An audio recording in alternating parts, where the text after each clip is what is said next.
Di planet yang berdiri di tengah ruang hampa tak bertepi ini, kehidupan muncul dalam bentuk yang begitu beragam sampai-sampai ukuran tubuh makhluk hidup terasa seperti lelucon kosmik. Di satu sisi ada makhluk yang lebih kecil dari butiran debu, di sisi lain ada hewan raksasa yang mampu membuat kapal nelayan tampak seperti mainan plastik. Perjalanan kali ini membawa kita dari dunia mikro yang nyaris tak terlihat ke dunia kolosal yang menakjubkan.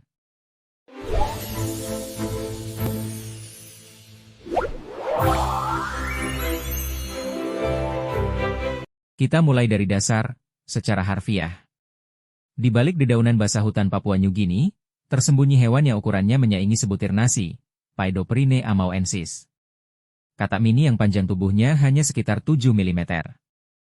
Lalu kita berjalan turun ke dunia mikro, ke wilayah di mana batas antara hewan dan alien kecil mulai kabur. Tardigrade, atau yang akrab dijuluki beruang air, memiliki tubuh sebesar 0,5 mm. Terlihat imut, tapi ketangguhannya menertawakan konsep manusia tentang kekuatan. Coba bayangkan, seekor tardigrade bisa bertahan dari radiasi, tekanan tinggi, bahkan suhu ekstrim yang membuat logam pun menyerah. Tidak berhenti di situ. Kamera turun lebih jauh ke dunia mikro dan menemukan salah satu hewan terkecil yang masih punya tubuh lengkap, tawon peri. Ukurannya hanya 2/10 mm, lebih kecil dari ujung rambut manusia. Sayapnya begitu tipis seperti bulu halus, sampai-sampai hanya terlihat saat kamera melakukan zoom ekstrim. Di antara serat daun kering, ia bergerak seperti debu hidup yang punya arah, bukti bahwa kehidupan kecil tetap punya kompleksitas luar biasa.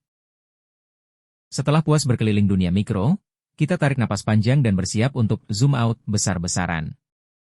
Kita bergerak menuju raksasa terbesar yang pernah hidup di bumi, paus biru. Panjang tubuhnya bisa mencapai lebih dari 30 meter, dengan berat yang bisa menyamai 30 gajah dewasa. Jantungnya seukuran motor, detaknya bisa terdengar dari jarak jauh di bawah air. Ada ilmuwan yang berkata bahwa jika manusia bisa berenang ke dalam jantung paus, itu seperti masuk ke dalam gua hidup yang diisi ritme kehidupan terbesar di planet ini. Dan bila kita kembali ke darat, gajah Afrika berdiri sebagai figur megah. Tingginya bisa 3-4 meter, beratnya bisa mencapai 6 ton. Gajah bukan hanya besar, tapi cerdas, emosional, dan punya hubungan sosial kompleks. Mereka raksasa dalam ukuran dan raksasa dalam karakter.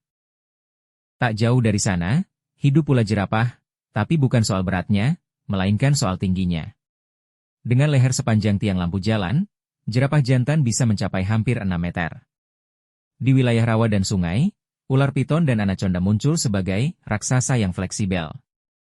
Sebagian spesies bisa tumbuh lebih dari 6 meter, dengan tubuh yang tebal dan kuat. Dan untuk penutup, kita bisa mengalihkan kamera ke daratan luas, hamparan sabana yang bergetar oleh panas matahari.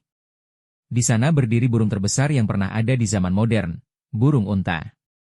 Tingginya bisa lebih dari 2,5 meter, membuat manusia tampak seperti adiknya yang terlambat tumbuh. Ia tidak terbang, tapi ketika kakinya melesat melintasi sabana, seolah ia terangkat oleh kecepatan itu sendiri. Sebuah penutup yang mengingatkan kita bahwa keagungan tidak selalu ada di langit, kadang berdiri kokoh di tanah, tinggi, gagah, dan mustahil diabaikan.